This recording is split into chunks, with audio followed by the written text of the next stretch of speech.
In this video, I'm gonna be showing you how to set up pay or payment for our Facebook marketplace.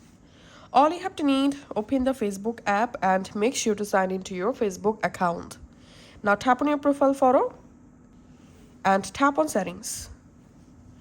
In settings, tap on account center and you jump into your Facebook account center. In here, scroll down.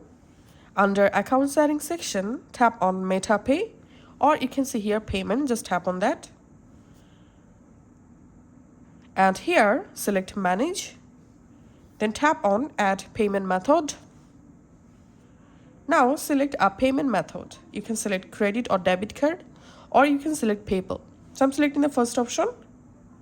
And now all you have to need, go ahead and enter here your card or payment information. Write here your card number, select your card valid date and enter here the security code for your card and just fill this form, then tap on save and the payment method will save, and then you will be able to easily buy something from Facebook Marketplace using the payment method you just added.